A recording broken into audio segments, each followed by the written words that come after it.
switch gears to the subject of artificial intelligence because it's already transforming our society. So we typically focus on its impact on the labor force. For example, companies like Microsoft and IBM, which have announced plans to lay off thousands of workers, with all those jobs being replaced by AI. But there is also the private individual use of AI at home and at work. Millions of Americans are now using systems like ChatGPT and Grok in their everyday lives, whether it be for homework or research or even just travel itineraries. ChatGPT alone handled 330 million daily prompts from Americans in the past month. Now we're learning that excessive use comes with the risk of dependence, even emotional attachment. A new study has found that nearly a third of children in America are turning to artificial intelligence for emotional support.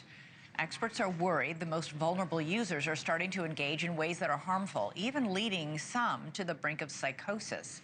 The Wall Street Journal just documented the case of a 30-year-old mildly autistic man who experienced manic episodes after spending days at a time on ChatGPT, all to the point where the AI bot had convinced him that he had godlike powers, including the ability to bend time.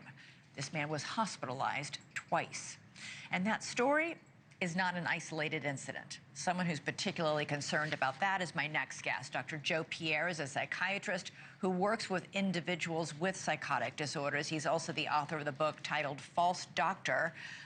Thanks so much, Joe, for being with us here. This is becoming, this attachment that we just laid out in that Wall Street Journal, it's becoming so common that there's now a term for it. It's ChatGPT-induced psychosis, where even people with no mental health history find themselves suffering from extreme delusions. Well, that's right. So we've seen this covered in the media over the past several weeks or even months now. And I hear that it's also being covered in Reddit chat rooms where there seem to be more and more people telling these stories of emergent psychotic symptoms, even in some cases in people who didn't have any previous history of mental illness. ChatGPT told one user that he had Jesus-like powers and that he could access redacted CIA files just in his mind. There are many reports of people winding up in psychiatric hospitals or even in jail after becoming fixated on a bot. How and why is this happening? Well, it's very interesting to see this new technology. I really am concerned that people are relying on chatbots to the exclusion of normal human interaction. And what we have to understand about chatbots is exactly what they're doing. We have a tendency as users to anthropomorphize them, to put human qualities on them. But these are just chatbots. They're just designed to generate text or responses that seem like they make sense as if it's a real person, but that's really not what they're doing. But we do have this tendency as human beings to anthropomorphize even machines. This has been known for decades. And so I think sometimes when people are turning away from normal human interactions and immersing themselves with chatbots, they can run the risk of what I call deification, this idea that you're treating these chatbots as if they're these superhuman sources of information or intelligence, even almost to the level of thinking it's like a godlike entity. Right, but ChatGPT isn't just, printing out answers, so to speak, or spouting off answers. ChatGPT itself actually admitted that it, quote, blurred the line between imaginative role play and reality recently after a man had a manic episode and wound up committed.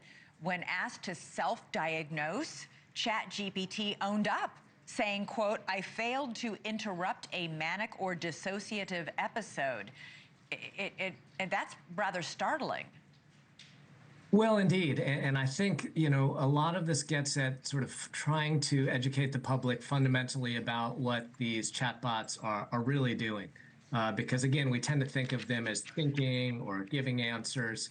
But what we do know, there's a term that's being used these days called sycophancy, the idea that the algorithms are trying to flatter their users, to agree with them. And that's what we see in these kind of cases, where sometimes when people go off into a direction and start asking questions about, the meaning of of life, or, am I myself a god? Sometimes the chatbots will just give answers that are designed to keep the person engaged or to flatter them.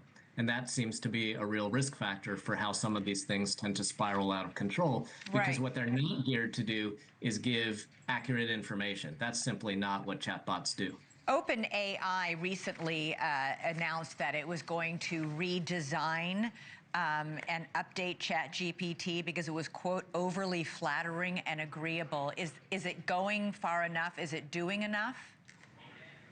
Well, I think that remains to be seen. I think the idea of tweaking the algorithm, as it were, might be part of the solution. I think another part is really trying to warn people about the potential for these products to potentially lead to mental illness. So I think of it as a solution being two-sided. You can try to make the product safer, but you also have to try to educate users on how to use the product in a safer fashion. Right. And I think part of what we need to do now is understand, right, what really are the warning signs or the risk factors that lead to these kinds of outcomes? Because it's certainly not the majority of users. No, so we need to but better understand who's at risk.